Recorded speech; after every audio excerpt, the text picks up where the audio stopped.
Hello, welcome to the FanDuel Punch-Out. I'm Big Italy 42. He is Beachhead 50, Josh Shepardson, and we're talking about tonight's 9-game slate on FanDuel, and we've got some interesting things going on. We've got some Clayton Kershaw and Coors, best hitting environment, best pitcher, so we got some interesting thoughts on him.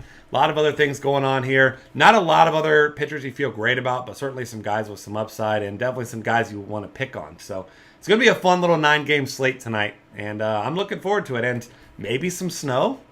Yeah, I mean that's the thing. Like, as if there wasn't enough intrigue with Clayton Kershaw going to Coors to pitch in the friendliest offensive environment.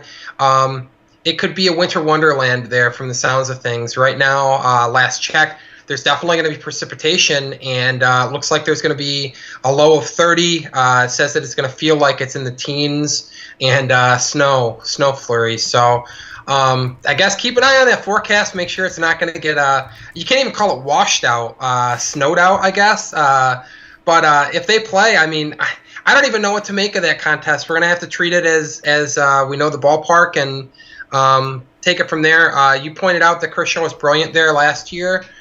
He is the best pitcher in the game. He should certainly be owned on some rosters. He's not my favorite pitcher of the day. He's actually my third favorite pitcher of the day. I would have him behind Madison Bumgarner at home against the Marlins. Not a particularly good offense against lefties. And Bumgarner, fantastic pitcher. And another lefty ahead of Kershaw. So we got a trio of lefties leading things off. Dallas Keuchel's my number 2 pitcher tonight. Angels are good against lefties, but Keuchel keeps the ball on the ground, doesn't walk anybody. He's been brilliant. His really low ERA is supported by a really low FIP, XFIP, all the advanced metrics like him. He can miss some bats a little bit, doesn't walk anybody, and he gets a ton of ground balls. So, I mean, those are the real 3 names that you're looking at tonight. For GPPs, you and I talked before the show. Always like Tyson Ross's strikeout upside. Not a great pitching environment. Fairly righty-heavy Diamondbacks lineup, which is good for the fastball slider specialist. And then Matt Shoemaker, we saw what Jared Weaver inexplicably did against the Astros last night. So I'm not as concerned about Matt Shoemaker's reduced velocity because he does still have that slider to lean on that should tie up right-handed batters, and there aren't a lot of lefties to take advantage of him in Houston. But Shoemaker, GPP only, same with Ross. Who else are you looking at? Or if you want to jump in and add on some of these guys, go for it. I'm going to talk about Clayton Kershaw for a minute because we know that I love Clayton Kershaw, and I'm looking at his numbers over the last 3 years at Coors Field. He's 4-0. He started 6 games, 2 complete games, 40 strikeouts and 41 and a third. And if you look at his 2 games last season, this is at Coors Field. I mean, I'm not even counting the 12K strikeout or the 12K game at Dodger Stadium this year or the 15K game last year against Colorado. First start last year at Colorado, 5 innings pitched, 9K, 3 hits, 1 home run, solo shot. And then on July 4th, actually, 8 innings pitched, 8 Ks, 2 hits, 1 walk. So, I mean, if there's anyone that could pitch there, it's Clayton Kershaw. I'm still going to be playing a ton of Clayton Kershaw. I'm not scared of that. And I'm hoping his ownership level is down. I like a lot of those guys you mentioned, too. Matt Shoemaker looks like he finally got it going. We know Houston strikes out a ton. We know I like Dallas Keuchel as well. Obviously, you know, tougher matchup, those two going against each other. But, I mean, he's been absolutely incredible so far this year. So I'm probably staying near the top. Obviously, Bumgarner certainly in play against the Miami team. Outside of Giancarlo Stanton, no one that even slightly concerns you there. And, I mean, if you got to go cheap, I guess I'd go with a guy like Jesse Hahn at Seattle, Pitchers Park. He's an adequate pitcher, and we know that, you know, Seattle, one of the better pitchers parks in the game. And Seattle, as a team, really just hasn't hit righties as well at home or on the road as they have the past couple seasons. So I think he's a decent filler, but on FanDuel, he's still $7,000. You just don't love him. I think I'm going to stick up here near the top with a lot of these bigger names tonight. I'd agree, and I will throw one more GPP dart out there, and its price point basically is the main reason for it. But we got rookie Carlos Rodon throwing tonight. Don't want to trust him in cash games. Has demonstrated some issues with control at times, but when he's clicking, as we saw in the spring, and I mean, he was a top 5 pick in last year's draft. Really great fastball slider combination, can pile up strikeouts, projects to be a top of the rotation arm. How quickly he's able to turn that into success at the big league level, we're not sure, but because it's a doubleheader, We don't know exactly what the lineup's going to look like for the Reds in the evening. The afternoon one doesn't. It's got a lot of scrubs in there, so I would expect him to face a more difficult lineup in the evening. But still, at least worth a speculative tournament single bullet, if nothing else. Is $6,700 with strikeout upside.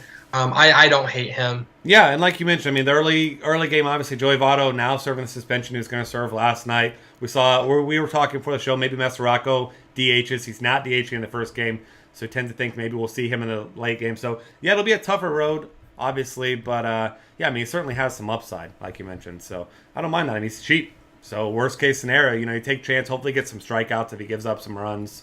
So, I mean, he's certainly in play for tournaments for me. All right, let's move on to catcher, where Yasmani Grandal, once again, he's $3,900. Now, I guess he's priced accordingly. I mean, he's now been on base 16 of his last 22 plate appearances. I am keeping track by the day. And only got two at-bats yesterday, but had a hit in an RBI. I mean, maybe he would have got 7 more if the game had gone full. Who knows? Probably not. But he's absolutely on fire, going up against a bad lefty in Jorge De La Rosa. Yep. So, and a switch hitter, obviously. We know De La Rosa has been tough on lefties. Grandal obviously will be hitting from the right side here. So you got to like him. Miguel Montero, if I'm not paying for Yasmani Grandal or I'm afraid of snow, which I'm certainly not. I'm from Ohio. I love snow. But Miguel Montero at 3K is the guy I'm going to be targeting against Kyle Loesch tonight. Yeah, I really like Miguel Montero tonight as well. The lefty-righty matchup with facing right-hander Kyle Loesch is good. Ballpark factors at Miller Park are great. Usually hits in a pretty decent lineup spot. I'd expect him to hit maybe 5th or 6th for them tonight. So should have some run production potential. Looking at the same price point, I like Derek Norris against Chase Anderson. Anderson has a reverse platoon split. We cited Norris's fly ball rate yesterday, and he does hit more than 40% of the balls in play in the air against right-handed pitchers. And at Chase Field, that could result in a dinger. A couple other names that I'll mention. First is Devin Mesoraco, who we talked about. 2,400. If he DHs, he gets a lefty in Rhode Island at U.S. Cellular Field. So big-time home run potential with him. This would be unfortunate, but we know that A.J. Ellis has caught Clayton Kershaw for the bulk of his starts this year. If he's in the lineup in place of Grandal, he's $2,700 right-handed batter exposure to Jorge De La Rosa. So if you're planning to go to Grandal, definitely watch the lineup card.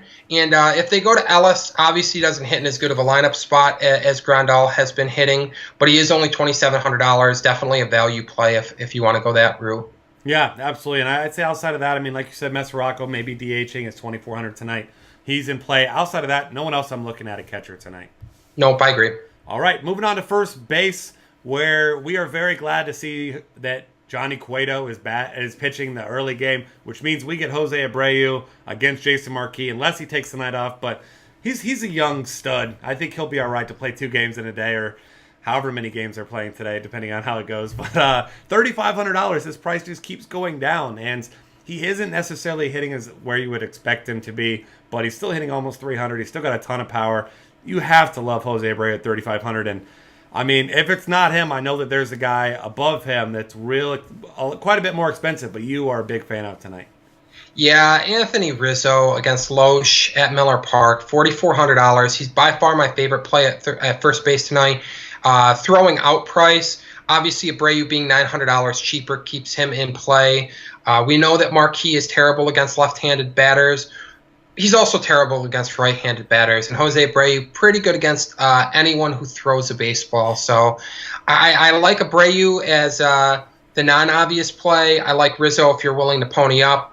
Votto in a lefty-lefty matchup might be under-owned at $3,800. We know that he hits left-handed pitching hard, so he could be a decent contrarian pick.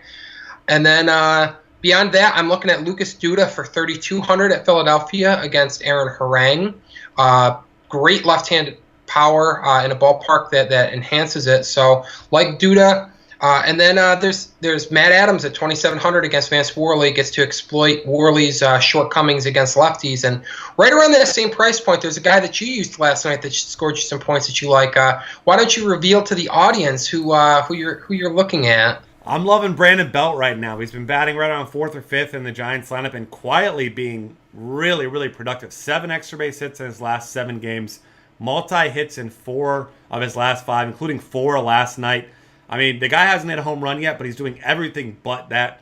And he's going under the radar. I mean, he's $2,900 going against David Phelps, who's been an adequate pitcher this year, but he's a contact pitcher, a guy that can definitely be exploited. And, you know, if you want a low-owned first baseman who's hitting the ball, seeing the ball really well, I mean, you could do. I mean, Brandon Belt among all these guys we mentioned is certainly going to be the lowest owned. So I'm loving him in tournaments at 2,900. Yeah, and there's one other name that I'll throw out there, and it gets back to picking on poor Jason Marquis. Adam LaRoche is $2,400 as long as he's in the lineup tonight. Lefty-righty matchup with him being left-handed against Marquis. Great home run park factor for left-handed batters, and big LaRoche fan at that price point. Yeah, I'm with you there. I mean, crazy cheap there. Seems like both these White Sox guys are. Maybe they were anticipating some Johnny Cueto tonight, but either way, take advantage of some discounts there. Now, as we move on to second base, I know you love Howie Kendrick tonight in Coors Field. How could you not in this matchup against Jorge De La Rosa? Robbie Cano certainly in play. Seems like he's starting to get it going. Hasn't really got over that hump. Hasn't had that big breakout game yet, but got to think it's coming. And Justin Turner, if he's batting 5th or 6th, I like him as well at $3,100. Also against Jorge De La Rosa. So those are the main guys here. Anybody else you're looking at? The only other name that I will add is Neil Walker at $2,800, hit second. Carlos Martinez was roughed up in his last start. Struggled with left-handed batters last year. I do think that the changeup gives him a weapon against lefties, but he's still a young pitcher, still going to have some bumps in the road, and Walker hits right-handed pitching really well. So looking at him, and then 2 guys that we talked about as cheap options before the show. Corey Spangenberg again, $2,300, gets Chase Anderson tonight, which is not a bad matchup. And then Joe Panic at $2,600 against David Phelps. Those are your bargain bin options. Beyond that, I'm not really enamored with anyone else. Oh, and one name that I threw out as a possibility as a starter in the late game due to the doubleheader, Emilio Bonifacio, minimum salary if he does play in the late game, and always that potential that he gets miscast as the leadoff hitter. Even though he doesn't belong up there, he's got that old school speedy profile, and who knows what Robin Ventura is going to do. So if he hits leadoff tonight or he's in the lineup at all, $2,200 is min salary, not the worst play in the world against Marquis. Yeah, I'm with you there. And speaking of worst play in the world, third base and shortstop include a lot of worst plays in the world tonight. Yeah. And there's some big options. I mean, Nolan Arenado, you would normally love at home against a lefty. Not tonight against Clayton Kershaw. You can take that trip if you'd like. I'm not going along with you there. Todd Frazier at $4,000. Got some big-time upside here. We know his power numbers. And I'm going to keep going back to it until the guy just doesn't exist anymore. Kyle Seager at home against an average righty, $3,000. He's priced accordingly for how he's been hitting, but he did hit a homer the other day. We know he's got upside, and when the Seattle lineup gets going, especially against a righty at home, they can put up numbers in a hurry. So I'm loving him at $3K. Yeah, the only other names that I'll add are Chris Bryant against Kyle Osh. You don't love the righty-righty matchup, but you love the power. You love the power and you love the ballpark for power. So playing at Miller Park tonight, he's going to hit his first home run at some point. That is my bold prediction of the podcast. At some point in his career, Chris Bryant will hit a home run. A little cheaper option, I'll dive down to Luis Valbuena on rosters that I don't have Matt Shoemaker, which is going to be most rosters. But $2,900, he's one of the few lefties that will get to take hacks from that batter's box against Shoemaker. Very right-handed heavy. Astros line typically, but Luis Valbuena is in play for me. Yeah, I like him. He's my pick to go yard tonight. I like Valbuena a lot. Love him against a righty who gives up a ton of home runs to lefties, like you said. So certainly a lot going in his favor. Now we move to shortstop, where you could play Troy Tulowitzki against Clayton Kershaw if you want, in a tournament, of course. And I wouldn't blame you. You did homer off him last time, but obviously it's still Clayton Kershaw. And I won't be doing that very much, of course, but I know there's a guy you like at $3,300, but I'm going to go down here a little bit cheaper and tell you about 2 cheap guys first off, and then I'll let you give those. Freddie Galvis has been batting second. He had a nice game against Matt Harvey yesterday. 3 hits, stole a couple bases, so you're obviously not expecting that type of performance every day, but at min salary, should be batting second against John Neese. You like that. And Marwin Gonzalez, if he's back in the lineup after a day off yesterday, $2,200. I don't mind him. And one more guy, Brad Miller, also batted second yesterday. So some potential for values. Look at those guys, see who's in the 2-hole, slot those guys in if you need value. Yeah, I mean that's pretty much your best play tonight is go after value or too low in some tournaments, and then the only other name that I'm looking at up top is Jimmy Rollins at 3,300, as you said.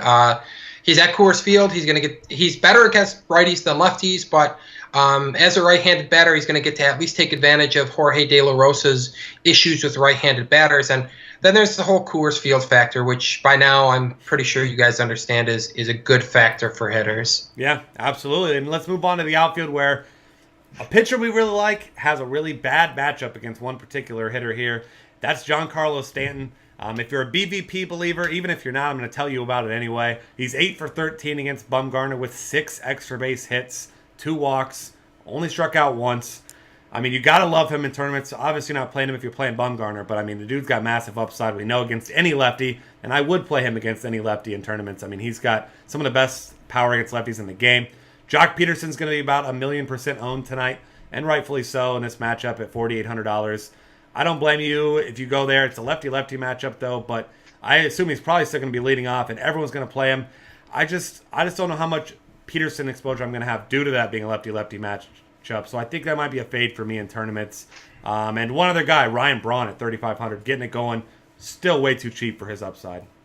And he is a lefty, and we know Braun has absolutely torn the cover off against lefties in his career. I'll add Justin Upton to the mix against Chase Anderson.